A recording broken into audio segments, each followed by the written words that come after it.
Bienvenidos a Misterios de Liderazgo, los abogados del diablo.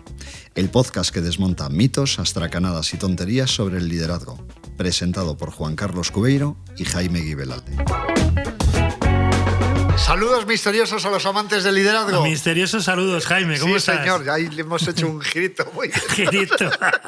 Oye, ¿qué tal la semana? Muy bien, muy bien, muy bien. No parece que estemos con los calores. De hecho, vienes con la misma camisa que la semana pasada. Sí. Ahora que lo estoy pensando. Es que me gusta mucho esto de... Y por cierto, yo también.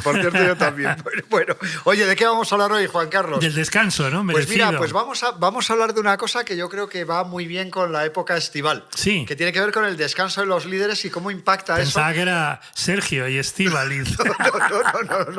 No, la mayoría de gente, a ver, para los alfa y los millennials, Sergio y Estíbaliz eran parte de Mocedades. Era un spin-off. Era un management buyout de Mocedades. Efectivamente, que yo creo que siguen por ahí dando guerra, ¿no? No, murió hace 10 años. ¿Ah, sí? Sergio. Estíbaliz sí sigue, pero Sergio falleció pues hace mira, una década. no lo sabía, pero tenían canciones míticas, hombre. Claro, Búscame sí. y fueron a Eurovisión y todo. ¿Pero fueron como Sergio y Estíbaliz o como Mocedades? Los dos, pero como Sergio y Estíbaliz. Joder, macho, bueno, de eso. Sí. A lo mejor un día hacemos un especial liderazgo Eurovisión. me lo voy a apuntar, tío. De Maciel a Melody, de Eminem. Oye, pues te digo una cosa, pero hay mucho que aprender desde Chiquilecuatre hasta Maciel en el ejercicio del liderazgo. No sé más de quién, pero bueno, venga, vamos a...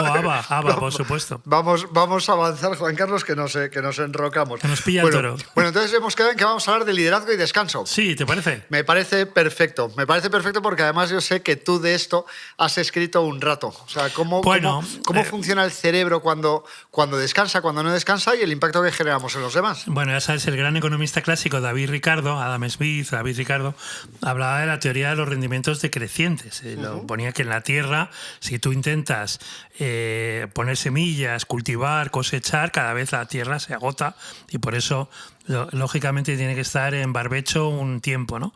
Lo mismo ocurre con un profesional, con un líder, que es que si está tratando de estar al 100% todo el tiempo, pues nada, después de 8 horas, después de 4 semanas, después de meses y meses, ya no da para más. Hay una frase, no sé de quién es la frase, que dice que un líder descansado es un líder eficaz. Podría ser tuya, Jaime. Sí, seguramente. De hecho, a lo mejor si no encuentro de quién es, me la adjudico y tan contento. El problema es el equilibrio, ya sabes, que hay gente que no se permite descansar, muy, muy, muy, muy exigente, hasta la extenuación. Y pensemos que el liderazgo es talento, y el talento tiene una parte de compromiso. Si estás agotado, pues el compromiso es más bajo. Y luego hay gente que descansa demasiado, que están en el perezoso, ¿no? Pero es curioso porque hablábamos esta mañana, Juan Carlos, de un ejecutivo muy conocido, que es Luca de Meo, sí, que fue, si no me estoy equivocando, de Renault, luego de SEAT. De SEAT, efectivamente. De Renault primero y luego SEAT, pero fue el que reflotó el Renault, si no me equivoco, y lo han incorporado recientemente a Louis Vuitton. Que si no me estoy equivocando mucho, la acción ha pegado un subidón tremendo. La compañía que ha tenido una bajada bastante contundente en bolsa, como de un 13%, y a la que se ha incorporado al día siguiente subía un 12%. Y él hablaba de una serie de cosas que no sé si son compatibles con esto que estamos comentando, Juan Carlos, porque él hablaba que la primera comunicación que había hecho al comité de dirección era trabajo 16 horas al día, de lunes a sábado. Luego ponía otra serie de cosas, no quiero presentaciones de más de 10 slides, y que no caigas en la trampa. Decía una cosa que era como muy graciosa, decía: soy sonriente y cercano, no caigas en la trampa y no me hagas perder el tiempo. Que me gustaba bastante, pero vamos, yo todo esto lo engancho por la parte, Juan Carlos, del descanso. ¿Se puede liderar de una forma plena, influyendo positivamente en los demás, que es como nosotros describimos el liderazgo, con ese ritmo de vida? Bueno, yo he tenido la suerte de conocer a Luca de Meo con Montse Moliner, nuestra antigua compañera, que llevaba la responsabilidad social corporativa en Manpower Group, en un congreso en Palma, congreso de AED, creo.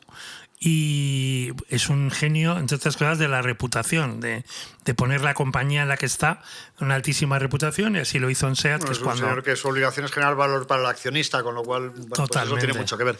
Y efectivamente, y una de las cosas buenas en el ejemplo que pones es poner límites, porque si no pones límites, he visto también una encuesta reciente de hasta qué punto se puede molestar a personas en vacaciones. 2/3 de las empresas dicen que ocasionalmente, por lo menos eso declaran, pero había un 7% muy intrigante que decían vacaciones, ¿qué vacaciones? Es decir... Pero vamos a ver, Juan Carlos, si yo hemos trabajado en multinacionales, yo toda mi vida, sabes que he tenido responsabilidades normalmente en direcciones comerciales durante muchísimos años en las multinacionales, hasta que me hice empresario, que ya las responsabilidades son todas, son las de algo que está a caballo entre empresario de éxito y autónomo de mierda, que es por donde solemos andar, que está muy bien. Vasos comunicantes. Y con una libertad tremenda. Pero vamos, lo digo de broma, que gracias a Dios no nos va mal. Pero es cierto que en el tipo de compañía en el que he trabajado yo, nadie dudaba si había que hacer una llamada y molestar a alguien. Y es cierto que a veces era plenamente justificado y muchas otras veces posiblemente no justificado. Y de todos con todos, ¿eh? No estoy queriendo decir... Era parte de la cultura de la compañía. Claro, entonces tenemos que en el descanso, como líderes, cuidarnos a nosotras mismas, a nosotros mismos, autogestión, autoconsciencia, autoliderazgo, y luego ser muy respetuosos con los tiempos de descanso de los demás, muy respetuosos, cada vez más. ¿Y cómo impacta eso en la percepción de los demás, Juan Carlos? O sea, desde la perspectiva del autocuidado de un líder, ¿cómo impacta a su alrededor y en la pérdida o no que tenga de autoridad? Porque es verdad que también me vienen a la cabeza ejemplos concretos de líderes que por ser muy respetuosos con sus tiempos sagrados, vamos, que me viene a la cabeza un Barack Obama con sus tiempos de lectura o sus tiempos de determinado ejercicio, sus tiempos que los consideraba como absolutamente sagrados e intocables. Y en un ámbito más cercano, en el mundo empresarial, sin dar nombres, tú y yo hemos vivido con gente que era muy rigurosa con determinados tiempos de sus espacios personales y de sus descansos. Lo difícil, Jaime, siempre es el equilibrio. Entonces, no llegar a la rigidez. Sí, es que somos muy aristotélicos tú y yo.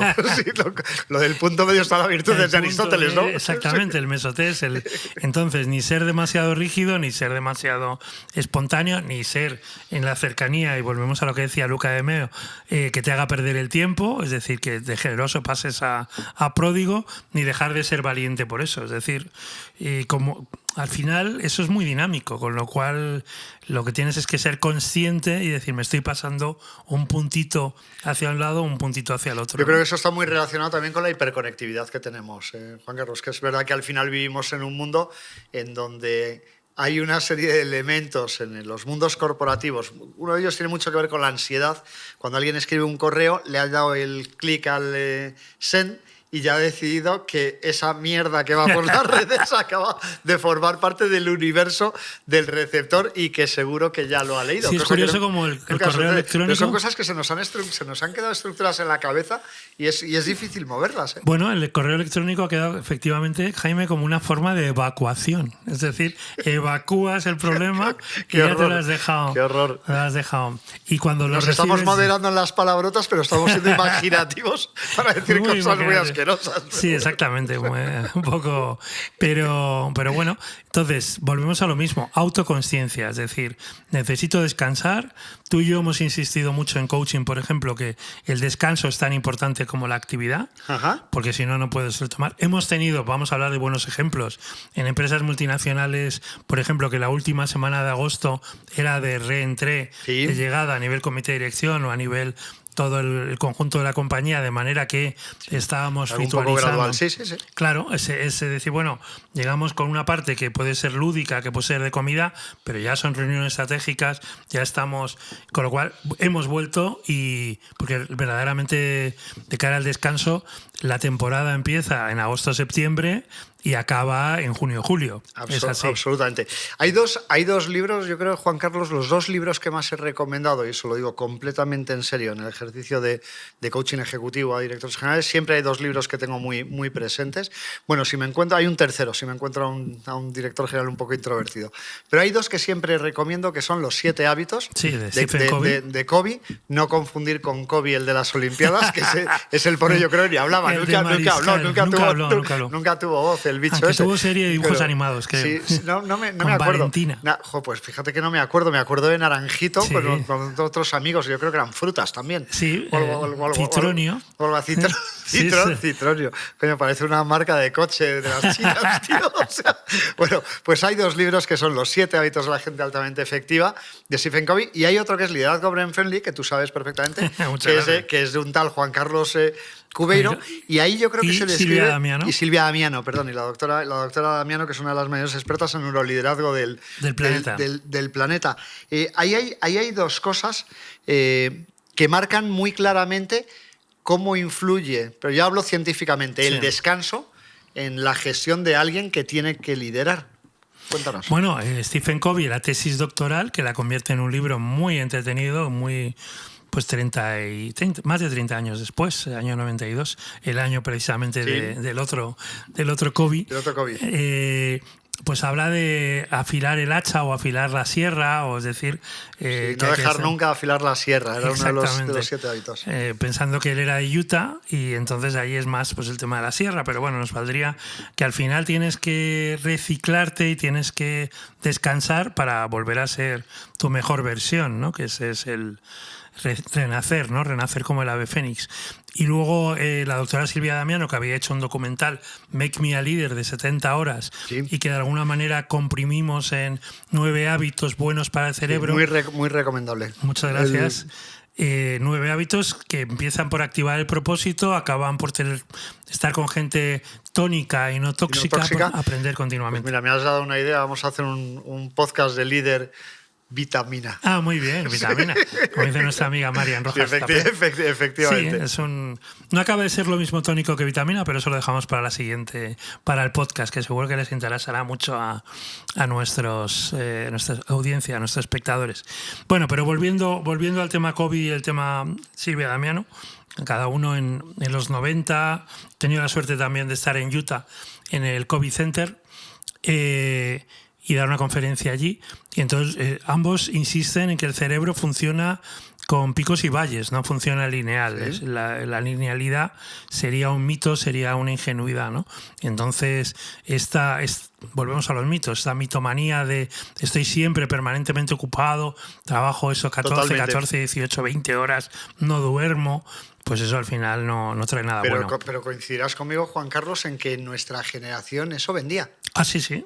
De hecho, no sé, con 25, 27 años, la cultura que había en las multinacionales en las que al menos trabajaba yo y por las que conozco perfectamente que trabajabas tú, eso de ir por los pasillos diciendo es que no paro, es que estoy liado, es que trabajo el fin de semana, tal, se veía, vamos, que los directivos estaban felices de tener a los muchachos hechos la puñeta. O sea, hay una parte de mito en la hiperconectividad, en la hiperproductividad, en el exceso de horas. Nosotros hemos sido una generación que nos han colocado de alguna forma eso en el cerebro. Totalmente. Y todavía se dice, ¿cómo estás? Muy liado. Pues bueno, muy liado. Puntualmente puede estar bien, pero no siempre, ¿no? No, nosotros hemos sido consultores de no dormir en toda una noche, preparar algo, pegarnos una ducha, ir a ver al cliente, lo cual eso es... Está muy feo que lo diga, pero todavía hay grandes consultoras que tienen esto no sé si lo cortaremos o no, como siempre, si es que casi nunca cortamos nada, pero hay grandísimas consultoras del ámbito del top, por no decir la palabra que las define, que siguen teniendo vestuarios donde la gente puede tener una camisa limpia, con una cocinita, una comida, para que la gente pueda quedarse a trabajar por la noche, pegarse una ducha por la mañana y ir a ver al cliente. Pues no es una buena práctica, con lo que haya resultado. Tú sabes, Jaime, que los centennials y la generación alfa eso no te lo compran, o sea que no... Absolutamente. De hecho, yo creo que hay una correlación, y esto estoy seguro que nos lo explicas perfectamente, que hay una correlación entre descanso, intuición y creatividad. Sí, bueno, por varios motivos. Correlación hay, causalidad sería más difícil, ¿no? Pero ya sabes que la gente feliz... Perdóname, pero matiza eso de la... yo te lo he oído 100.000 veces, sí. Pero nuestros oyentes no, y es un tema interesante. Yo tuve un profe, desgraciadamente falleció, que era Antonio Pulido San Román, gran catedrático de de estadística teórica en la Universidad Autónoma de Madrid que decía, si tú ves, por ejemplo, pueblos de España con número de cigüeñas y número de nacimientos, pueblos donde hay más cigüeñas, hay más nacimientos. Pero eso no quiere decir que los niños los traigan las cigüeñas. Yo no sé si esto lo hemos contado ya en un podcast. Estamos como los viejetes de los teleñecos, bueno, pero en no el está, palco, macho. No está de más, porque quien lo sepa ya dirá, sí, ya lo sabía. Eso es correlación. ¿Cuál es la variable que actúa respecto a las dos? Que en pueblos donde las cosechas son buenas, las cigüeñas van más y se tienen más niños. Y se tienen más Entonces, niños. cuidado con correlación y causalidad, porque no es causa-efecto necesariamente. En este caso, las personas, esto sí es causa, felices son el triple creativas, ya que está la creatividad y la innovación, y es muy difícil. De hecho, es prácticamente seguro ser una persona infeliz si estás trabajando y no te dedicas a tus hobbies, a tu familia, a tus amigos, a la gente que quieres, ¿no? ¿Y cómo crees que impactaba? Yo siempre he tenido la teoría de que cuando eres más productivo, Juan Carlos, o yo me lo aplico a mí mismo, mis momentos de máxima productividad suelen coincidir con mis momentos de máxima lectura, con mis momentos de máximo trabajo en la batería, que es una cosa que me encanta, con los momentos de máxima dedicación a escribir mis libros. Es decir, cuando soy capaz de gestionar la agenda en niveles altos de productividad, lo que es curioso es que siempre tengo intercaladas cosas a nivel personal. Siempre. Claro. Eso es por ondas alfa, beta, delta, gamma y zeta, las 5. Yo no sé si tengo todas esas. Sí, no, todos tenemos todas en función de lo que estemos haciendo. Cuando tú estás tocando la batería, igual que Einstein, cuando estaba tocando el violín, lo que estás es yendo hacia ondas para no ponerlo demasiado. Que toco yo mucho mejor la batería que Einstein en violín. Al final, pero se me ocurren cosas mucho más divertidas. Llegas a los mismos descubrimientos y entonces el tema de las ondas cerebrales es importante porque la creatividad aparece ahí precisamente cuando estás más relajado. Dilbert, viñeta de Scott Adams, decía una frase que me divertía mucho: ¿por qué me pagan por ir a reuniones donde no aporto nada y no me pagan por ducharme, que es cuando se me ocurren las ideas? Se me ocurren cosas. Pues me parece buenísimo. Bueno, venga, Juan Carlos, 3 ideas de todo esto. Take away. Y Tupperware. Es que se me estaba haciendo un nudo en el cerebro. Venga, tres cosas importantes. Primera idea, que tenemos que autoimponernos el descanso en verano, en fin de semana, prometerlo a los demás a sabiendas de que lo vas a cumplir y ser un buen ejemplo. Recuerdo, por ejemplo, en empresas tecnológicas, mujeres CEO que fueron mamás y su baja maternal se la tomaron de principio a fin porque tenían que dar ejemplo de algo que es legalmente necesario y además tanto baja maternal como paternal en ese sentido. Yo diría que el intercalar elementos de tu vida personal, hobbies es la palabra, intercalar actividades dentro de tu vida profesional a un nivel absolutamente personal, creo que es imprescindible para cualquier persona que tenga una aspiración directiva. Sí, imprescindible. O sea, yo cuando tú decías lo de Einstein, el violín y mi batería, al final yo siempre he pensado que cuando haces una actividad de ese tipo, solo puedes estar centrado en esa actividad.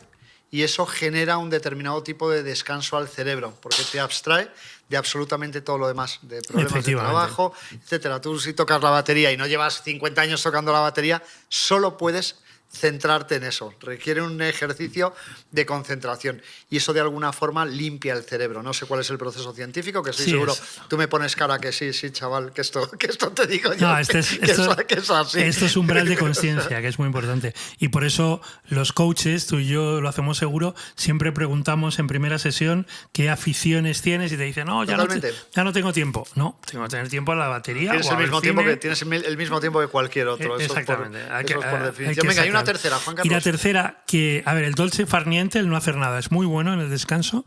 Y cuidado con confundir descanso con hacer las actividades de otros. Porque a veces hemos encontrado directivos, sobre todo el liderazgo femenino, hemos de decirlo, que han pasado de estoy en una actividad plena como profesional, como CEO, como directora general, como lo que sea, y luego el descanso me voy a dedicar a mis hijos, mi familia, mi marido, no sé qué y tal. No, tienes que tener tu tiempo para ti, para descansar, para leer, para tocar la batería o para irte a bailar, pero tu tiempo. Muy bien, Juan Carlos, pues yo creo que ¿sabes lo que vamos a hacer ahora? No. Nos vamos a ir a descansar. Hombre, claro, tío. Aplica lo que predica. La dolce farniente que acabas de decir. Oye, muchas gracias, Juan Carlos, a ti, por supuesto a mí, a Cristina de Guapísimo con W, a nuestros oyentes siempre y hasta la semana que viene. Y que descansen mucho.